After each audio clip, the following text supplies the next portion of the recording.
wanna love that Oaklander, wanna see that Oaklander, Oaklander, Oakland TV. We love it! Oaklander, Oaklander, Oakland TV. We love it! Oaklander, Oaklander, Oakland TV. We love it! Oaklander, Oaklander, Oakland TV. We love it! Oaklander, Oaklander.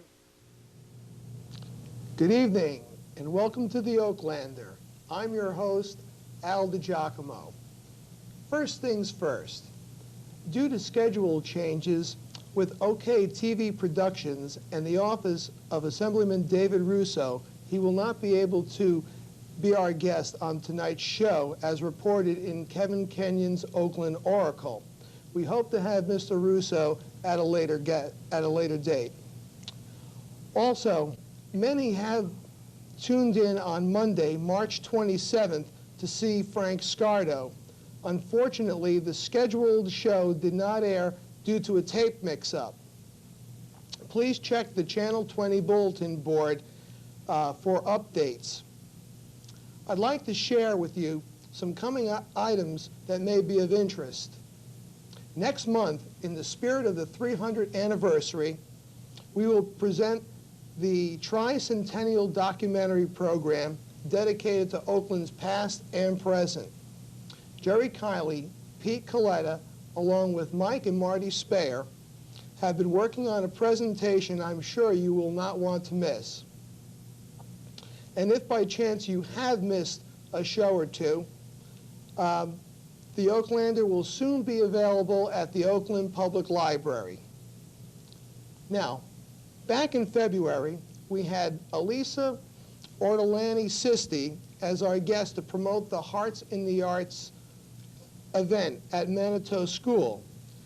This event was held on March 23rd and was a tremendous success. It truly was standing room only. The children had a wonderful time with pottery making and displaying masks and other forms of art they had worked on during this week-long event. We are a truly fortunate community.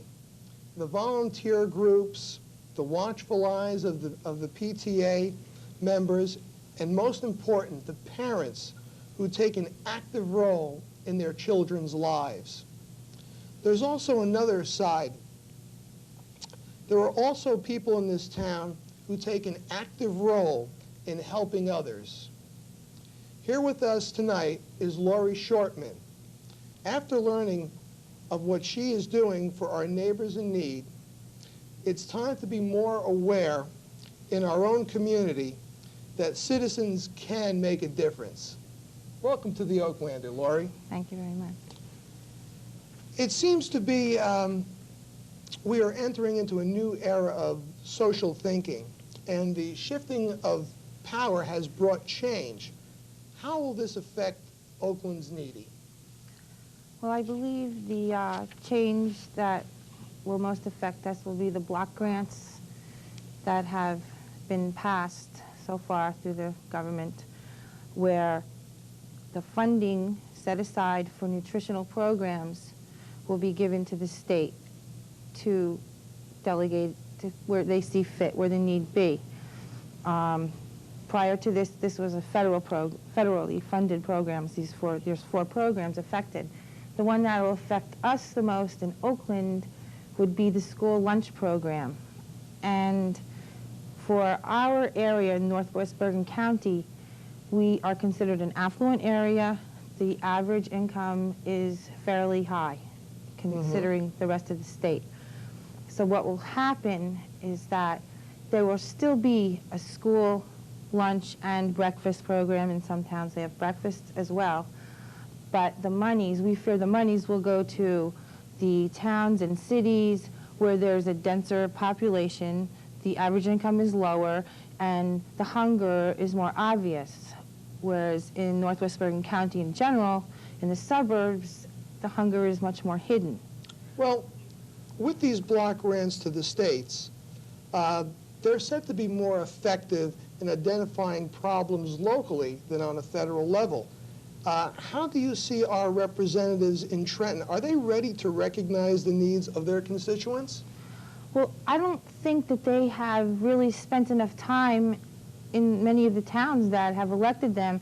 We would like all of our elected officials to come to any of the food centers, food banks, food pantries, and take a look at the people that elected them. And many of these people are just your neighbors, your friends, people who have either been laid off or they've become ill or they're taking care of a parent, which is very common now. The parents are taking care of their parents, even working mothers. They end up having to stay home maybe with a sick child or loss of income for any matter. People are living on the edge, and any little thing can send them into need. Absolutely. What programs are you presently working with, and what support is needed most? The program that right now we are working on saving the school lunch program in Oakland, because we have 35 children in the elementary level that are eligible for free or reduced lunch. And our fear is that when the funds make their way through, there won't be any money left for our kids. And our premise is that the kids in Oakland that need the food are just as hungry as kids that live in Patterson, Jersey City, Camden, Atlantic City. Absolutely.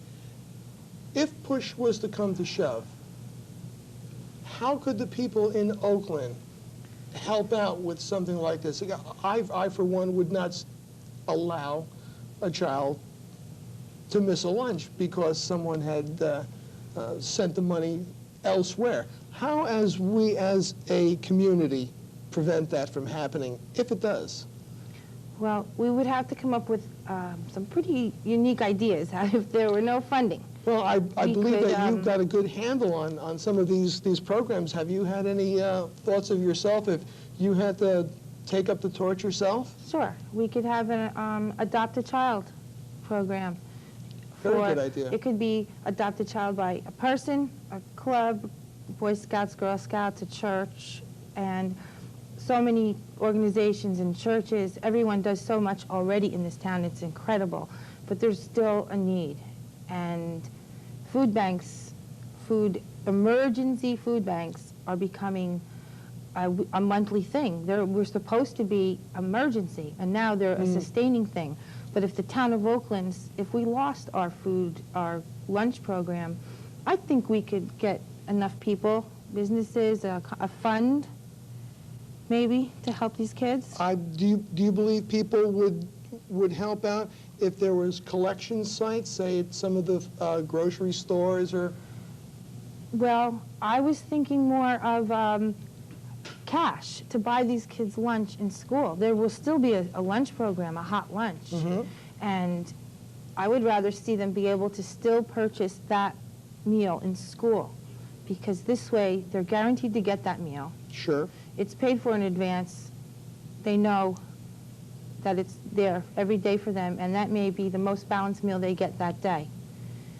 And I think that would be safer. As far as the food drives go, non-perishable foods, drop sites are great, as long as it's not left too long or it becomes just part of the scenery. That's why food drives don't last forever. They're short term. You are familiar with the SHARE program. Could you tell our viewers a little bit more about the SHARE program? Okay, the SHARE program is really totally different. It has nothing to do with any government funding. It's a community service project that is really fun. It's not meant for anybody that needs assistance. What it gives you is an opportunity to do community service. A lot of people want to do something. A lot of people already do things that are considered community service and they don't even know it. So only nice people can join SHARE, and then for $14 they can purchase groceries that we buy through the state. We're all part of the New Jersey SHARE. We put our order in the first week of the month, and we buy in bulk from name brand companies. We are not buying government surplus or whatever. We get $30 to $40 worth of groceries for $14. That sounds like a very good program. We have a lot of people that need help, even if the day the food comes. If you have nothing, you haven't driven anyone to church or you haven't taken anyone to the doctor, we need people that can't drive. We need people to deliver their food that they paid for or pick up their money. And we plan to have a shared picnic, get to know, it's all different, all different people. That sounds wonderful. That sounds like what they do in rural parts of America where people all pitch in and be right neighborly to one another. It would be lovely because Yes. we have such a variety. We have moms, we have seniors, we have people that just want to do community service. And if they need a job, we'll find them one. Well, Lori, thank you for being our guest on the Oaklander. And now for some public service messages.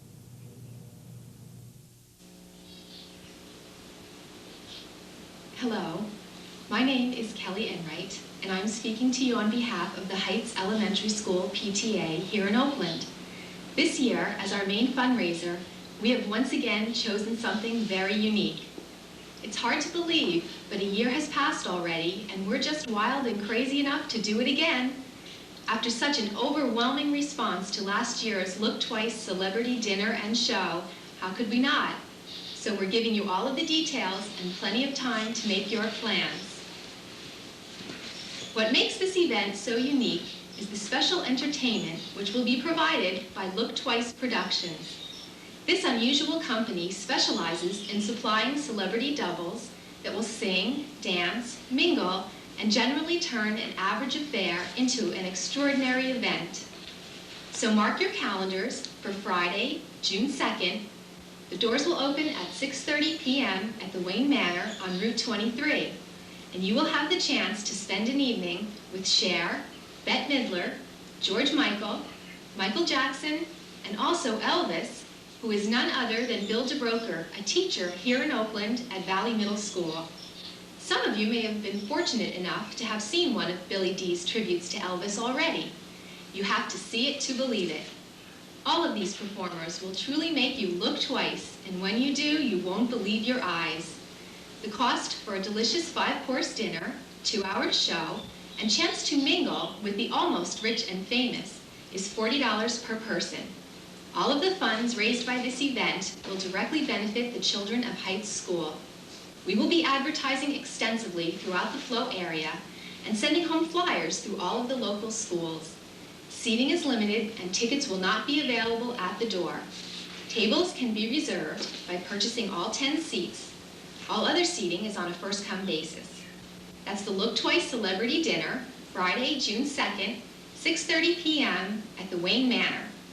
Tickets are $40 each and can be ordered by calling 337-8706. 337-8706.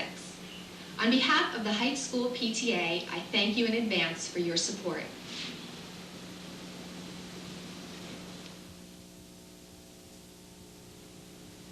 Hi, my name is Harry Matlitsky, and I'm president of the Oakland Fathers Club. The Oakland Fathers Club has been in existence for over 15 years and has always been dedicated to assisting the children of Oakland through the recreation programs and other activities that might come up. We have been doing this through fundraisers and through help of the men of Oakland. Currently, the agenda of the Oakland Fathers Club remains the same, dedicated to helping the children of Oakland. But it has also evolved into more of a social organization for the men of Oakland. The Oakland Fathers Club has assisted in providing lights for the fields and the recreation, some of the new surfaces on the fields, trophies for the children, t-shirts for children, and recently we have been involved in many more activities. Some of the activities in the last year was a trip to the Baseball Hall of Fame, trip to the Nets game, we had a family bowling night. As I mentioned earlier, we have fundraisers that come up every once in a while, and we have 2 of those fundraisers coming up within the next month to 6 weeks. On April 22nd is our traditional pancake breakfast that is traditionally signaled the start of the Oakland baseball season. And on May 8th is our annual golf outing. What we're asking is the residents of Oakland to come out and support us either by attending the pancake breakfast on the 22nd or by joining us for some golf on the 8th of May. If you'd like any more information on this, you can come to one of our meetings. We usually meet the last Wednesday of the month, and that can be done at 8 o'clock down at the recreation building. Thank you very much.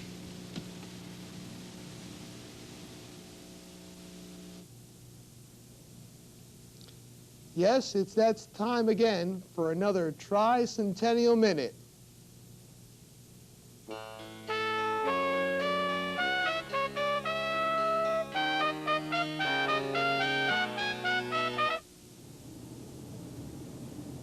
During the American Revolution, when Hackensack was under siege by the British, the county courts and records were moved to the Ponds, or Oakland, for several years. And indeed, in 1780, the British burned the courthouse in Hackensack. This document is testimony of one of the court sessions that was held. These were held at various private homes here in Oakland. It starts off saying, this inquisition taken at Yorpo in the county of Bergen, Yorpo being what the northern part of the borough was called at that time, found that one John de Mott was guilty of joining the army of the King of Great Britain against his allegiance and the peace of the state. This trial, held in January of 1779, had 14 jurors and a magistrate, and important to our history here is the fact that two of the judges on this were sons of Henry Van Allen, the owner of our historic Van Allen house here in Oakland.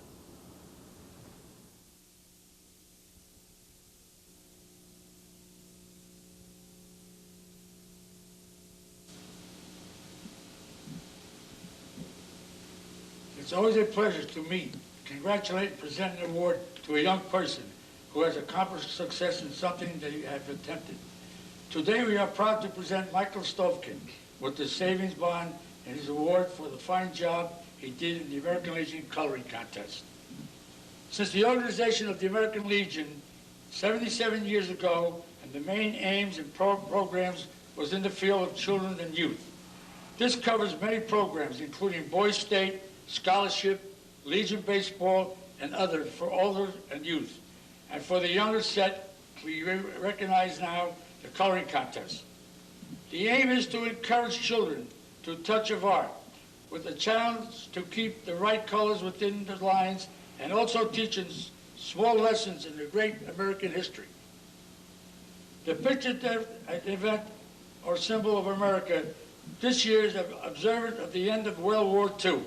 The symbol is that the flying eagle pin that was presented to the veterans who served in World War II. Somehow the poor flying eagle became affectionately known as the ruptured duck, but it was earned and is now well respected. Michael, congratulations. You did a fine job coloring the right colors within the right lines, and you are our winner. Your picture has been forwarded to the Bergen County, where it will be judged again, and we hope it will come out on top. And then we can send to the Department of New Jersey, where it will be judged again. We wish you all the best of luck and hope yours goes to the top. Michael, this is the certificate. We are presenting you, and we hope you will honor it, enjoy it. Thank you. And I want to thank you, George. Congratulations, Michael. That was a nice picture. I wish we had it here, but we don't have it here. What I would like to say is that in the past few months, we've all heard so much and seen so much about World War II battles, and we were there, we knew some of it. And I think the ruptured duck, when we got that, was quite an honor. And I thought about it, and I went through some of my souvenirs, and I came home, and I went through an old chest that I have, and I found a ruptured duck, and I'm going to present you with that. That's one of the originals. Let us see right there. It's only little. It's supposed to be a lapel pin. You can't wear it. You weren't there. But I hope you enjoy it. And you did a fine job.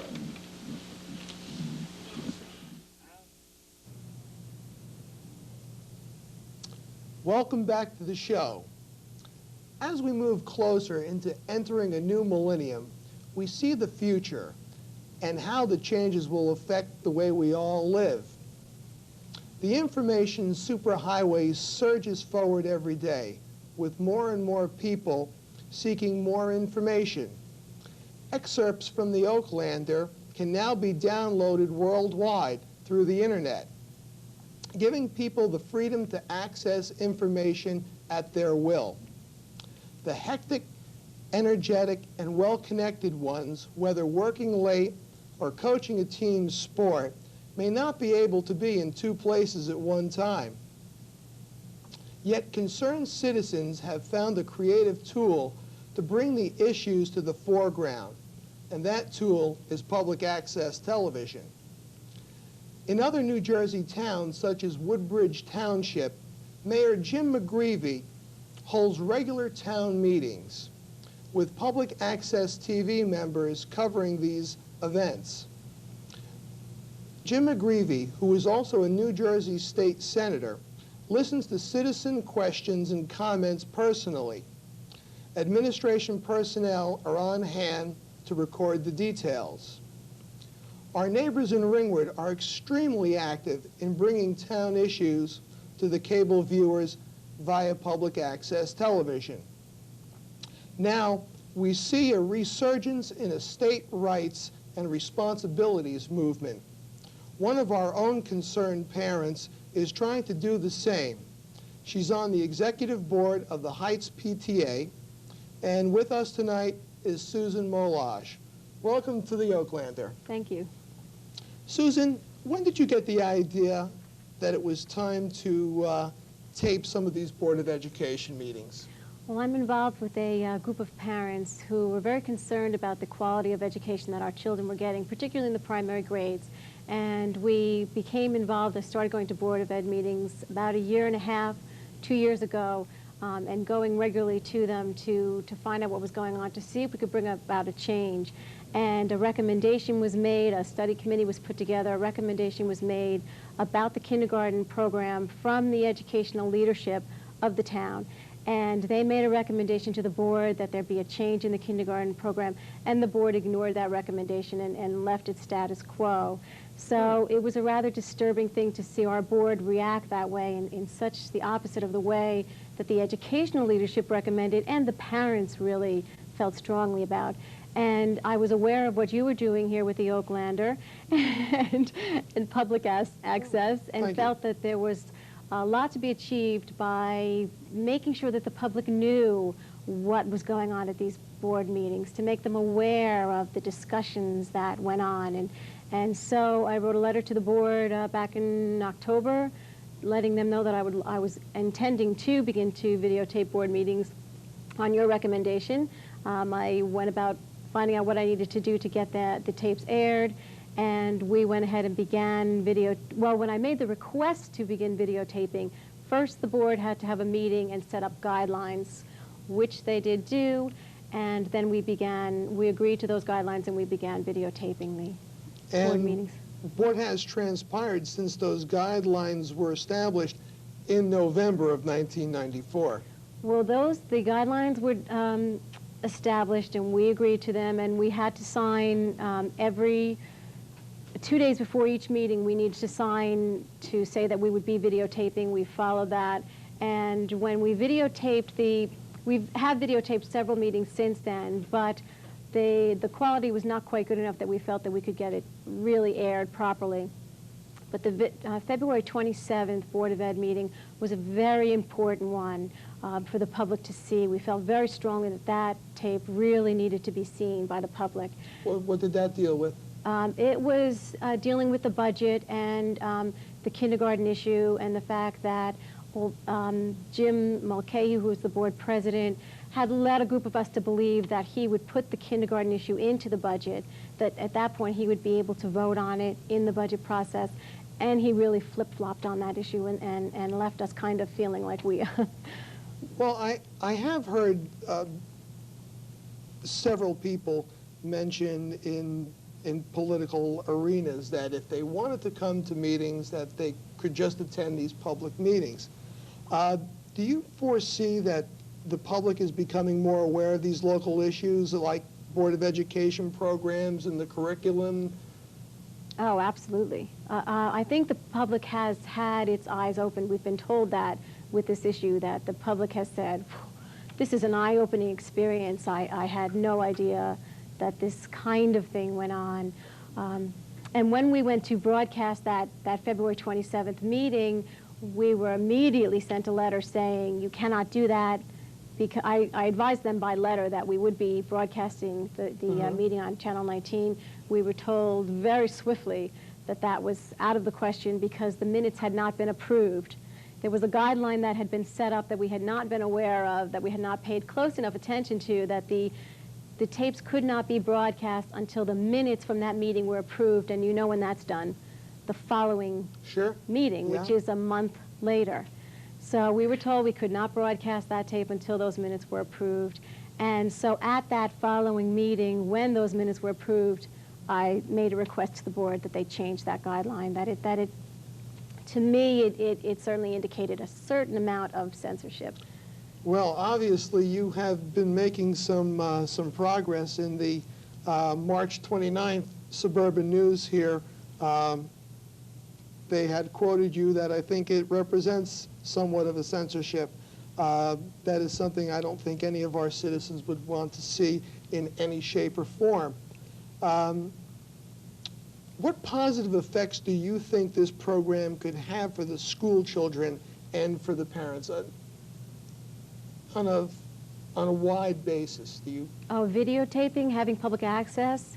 Oh, I think it could have an enormous effect on the children because it allows an arena for them to display their talents and to broadcast their shows and school events, even to advertise school events.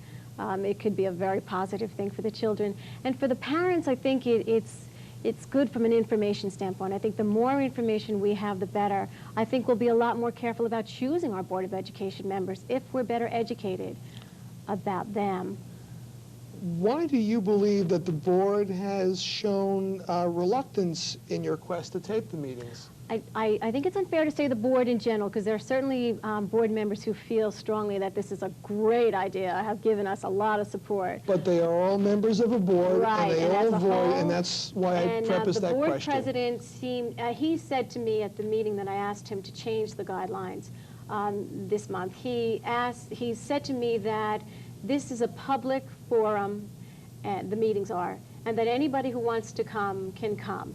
And if they don't come, then basically, well, then that's their problem. It's a public meeting, and if they wanted to be here, they could be here at the meeting. And I responded to him by saying that I think especially young families, young couples with young children, have a very difficult time of getting out in the evening. They share the responsibility of the home, and it's difficult for them to get out, to get to the meetings. Absolutely, absolutely. Again, our neighboring towns are doing it. Many, many towns are in this arena, and I think it flies in the face that we don't believe that we can be in that arena. Is this another reason why you believe that we should, I understand that there's limits to what the access system can handle.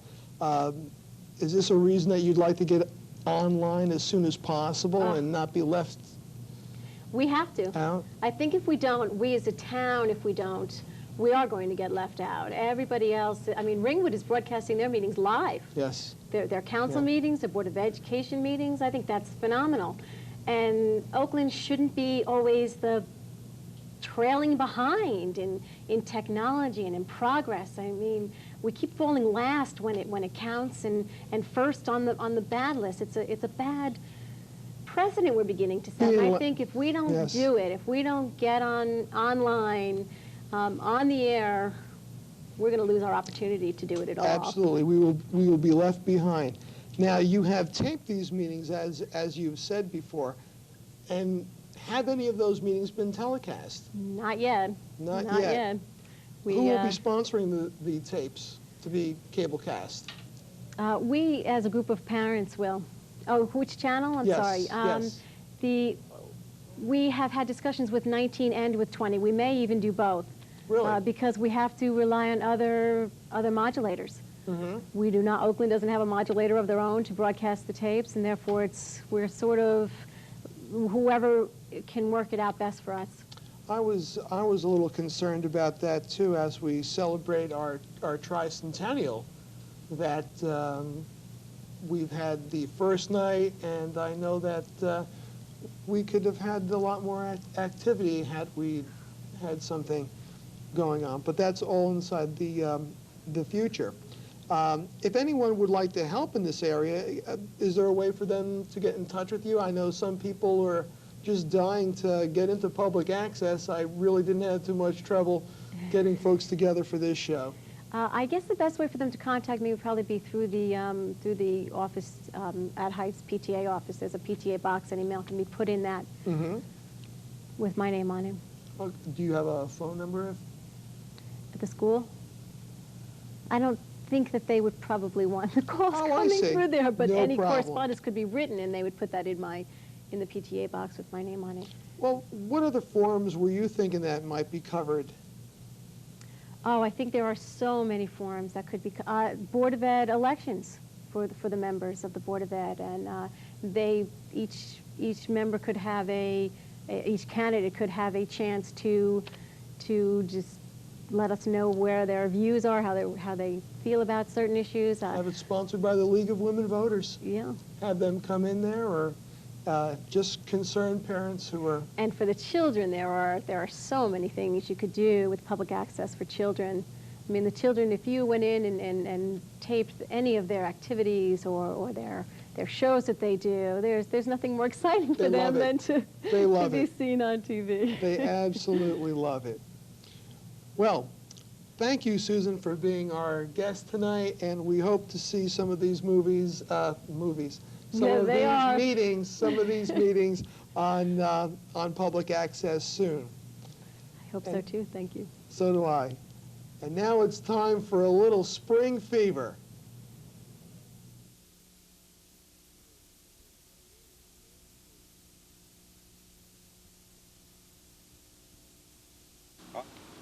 Spring, isn't it lovely? Yes, indeed. I just love this time of year. The flowers, the playground, and baseball. Well, I wish I could play baseball. Hey, kid with the funny hat, you want to play? Who, me? Well, sure, that would be swell. Go out in the outfield and I'll hit you some flies. Oh, boy, this is so neat. I'm really going to play with the other kids. I'll probably make a running catch and nail the runner trying to score from third. Let's see if you can hit my fastball. Go ahead, Toby. Throw me the heat. Here it comes.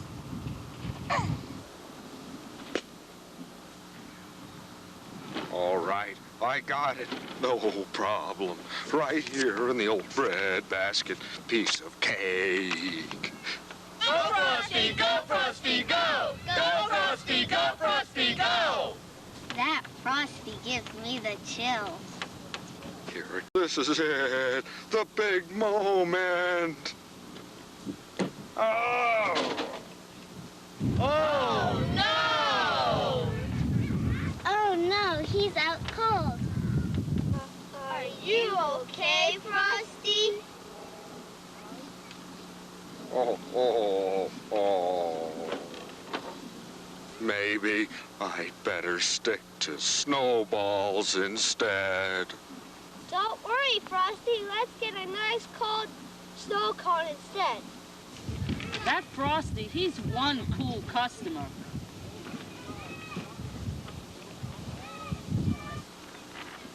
Gee, that was fun. I really like this time of year. Happy day.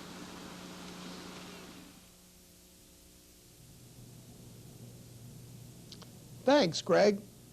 Just a few things to leave you with tonight. Remember, next month is Oakland's anniversary show. We hope you will join us on a journey through the past.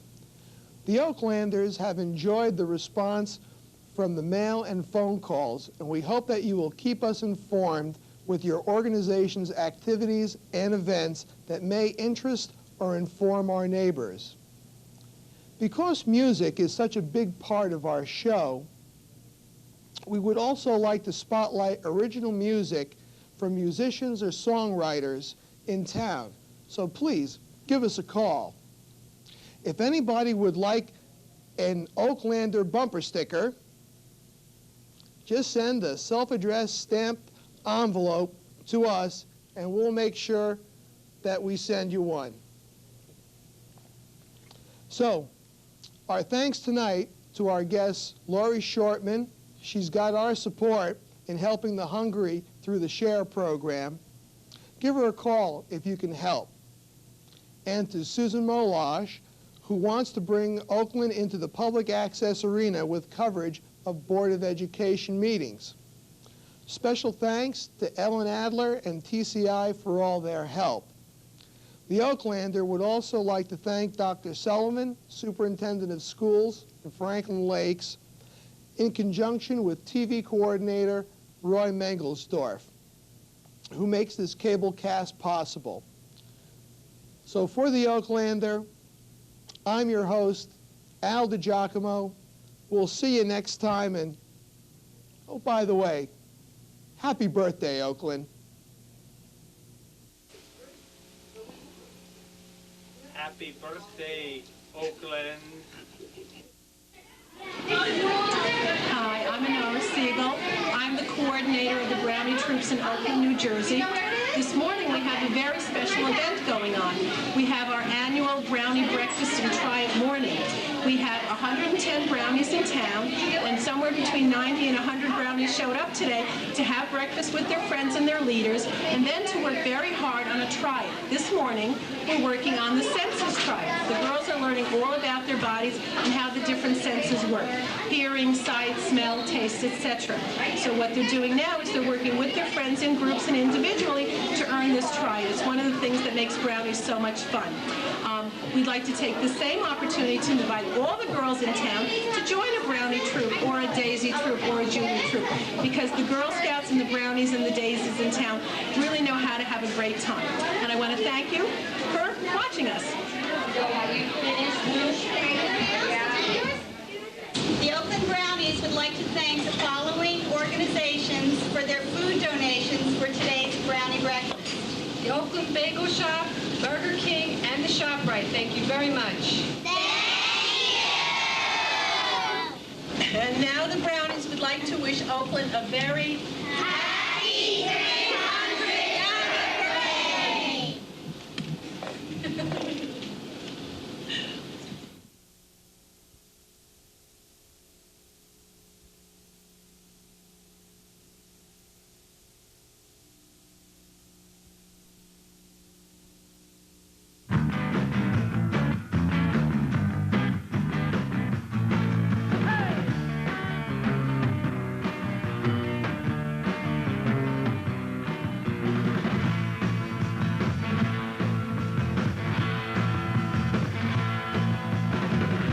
Your baby can